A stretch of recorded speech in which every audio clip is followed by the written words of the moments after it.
अपना प्रैक्टिकल ना हो तो किसी और ने कर रखा हो और हमने वैसे ही करना है, तो जो उसका रिजल्ट थ्योरी से मिल रहा है तो आपका भी मिलेगा। आप ऐसे करो। हमारा जो सिलेबस है, जो हमारा थ्योरी है, वो हमारे सदग्रंथ हैं सभी पवित्र धर्मों की, पवित्र चारों वेद, पवित्र श्रीमद् भगवत गीता, पवित्र 18 पुराण, पवित्र श्री गुरु ग्रंथ साहिब, पवित्र कुरान शरीफ, पवित्र बाइबल।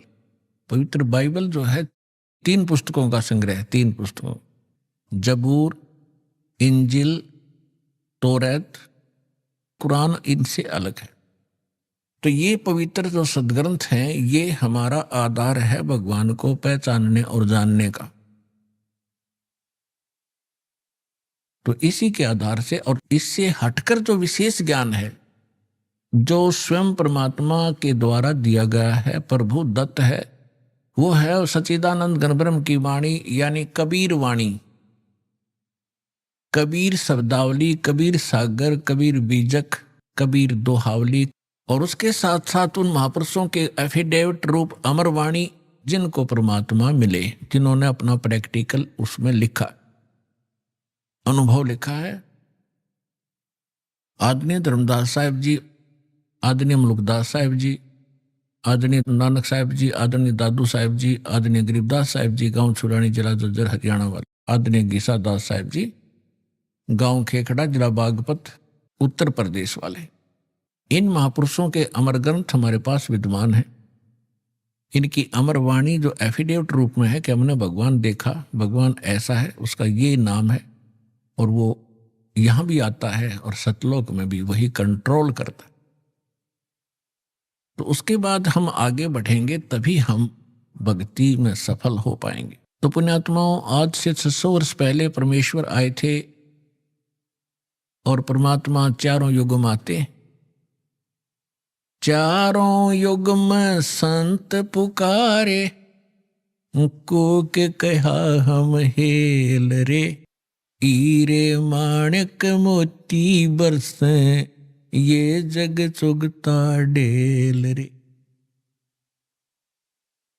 चारों युग में परमात्मा कहते मैं आया, और जैसा कि वेदों में विधान आपको बताया कि परमात्मा सतलोक में रहता है, वहां से गति करके आता, शरीर आता है, और यहाँ अच्छी आत्माओं को मिलता है, उनको तत्व ज्ञान से परिचित कराता है, कवि की तरह आचरण करता हुआ परमात्मा घूमता रहता है, अपने यथार्थ ज्ञान को लोकोक्तियों के माध्यम से, दोहावलियों के माध्यम से, साखियों के माध्यम से, चौपाइयों के माध्यम से वर्णन करता है, जिस कारण से वो एक प्रसिद्ध कवि भी कहलाते हैं। ये हमारे सदग्रंथ वेद बताते। तो उसी लीला अनुसार परमात्मा अपने जैसी लीला, उसके गुण हैं, वो गुण विद्यमान ही हैं, वो करते ही करते हैं। तो बर्फ जो होती है, आइस, ये चाहे सर्दी में कहीं रखी हो चाहे गर्मी में, उसका स्वभाव वैसा ही होगा, उसके गुण हैं, ऐसे परमात्मा के गुण हैं, और वो वेदों में अंकित है। उसी के आधार से दास आपको बता रहा है। इसी आधार से परमात्मा खुद भी बता रहे हैं, चारों युग में संत पुकारे, कूक कहो हम हेल रे, हीरे माणिक मोती बरसे, ये जग चुगता डेल रे। सतयुग में सत सुकृत कह टेरा, त्रेता नाम मुनींदर मेरा, द्वापर में करुणा में कहाया, कलयुग नाम कबीर दराया।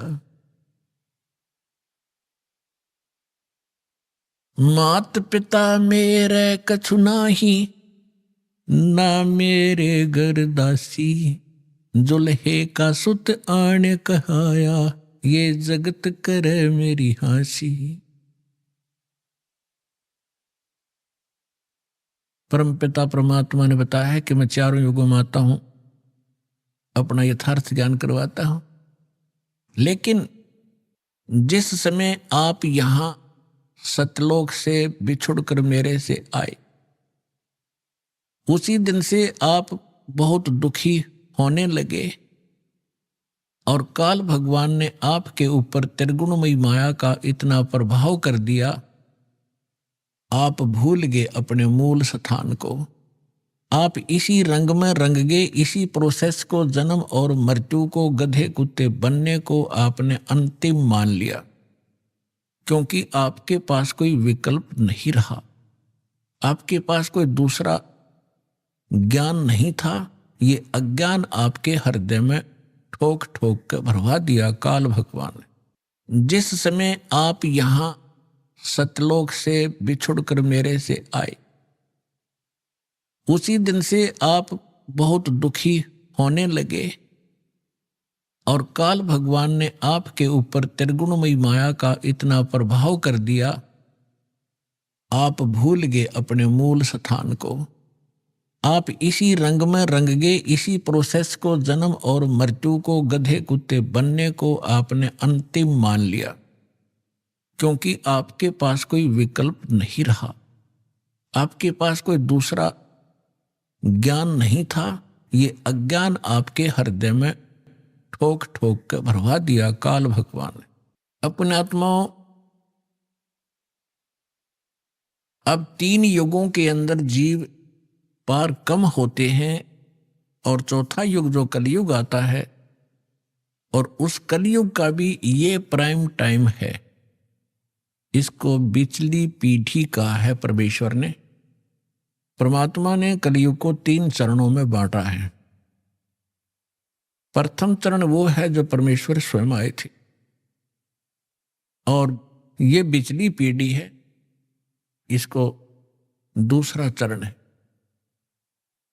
और अंतिम जो लास्ट चरण है कलयुग का, तो इन तीनों को बांटा है परमात्मा ने, क्योंकि प्रथम चरण के अंदर ये जीव घने दुखी नहीं होते। पहले वाले युगों की तुलना में तो दुखी होते हैं, लेकिन इतने नहीं होते, इतनी जलालत नहीं भरती जितनी अब भर गई हमारे अंदर। इसका कारण क्या है ये बताएंगे आपको। अब परमात्मा ने, जब हम यहां आ गए, हम मरने लगे, जब हमें बहुत दुख हुआ। क्यों मर रहे? एक व्यक्ति के बारे में बताते हैं, एक राजा बना और लाख वर्ष तक जीवित रहा, लाख वर्ष तक राजा ही रहा, और मरने लगा। जब उससे यमदूत लेने आए तो उसने कहा, मुझे एक सांस और दे दो। यमदूतों ने कहा कि खबरदार, एक सांस भी लिया। उसने कहा, तुम मेरी सारी पृथ्वी ले लो, मुझे कुछ जीवन दान दे दो। उन्होंने कहा कि हम ये नहीं कर सकते, तेरा समय आ गया, तू चल। तो हम मरना क्यों नहीं चाहते? हम अपने आप को वृद्ध भी देखना नहीं चाहते। आप देखते हो आजकल कितनी बकवादें चल गई हैं। ये बूढ़े बूढ़े हीरो 70-70 साल के मेकअप करवा के, सर्जरी करवा के, इन हड्डों पर कितने दिन सर्जरी कराओगे? फिर यह सर्जरी शमशान घाट पर होगी थारी। फिर कराइयो के सर्जरी कराओगे, गधे कुत्ते बन कैसे बूढ़े मुंह लगेंगे तुम्हारे। तो इस तरफ ना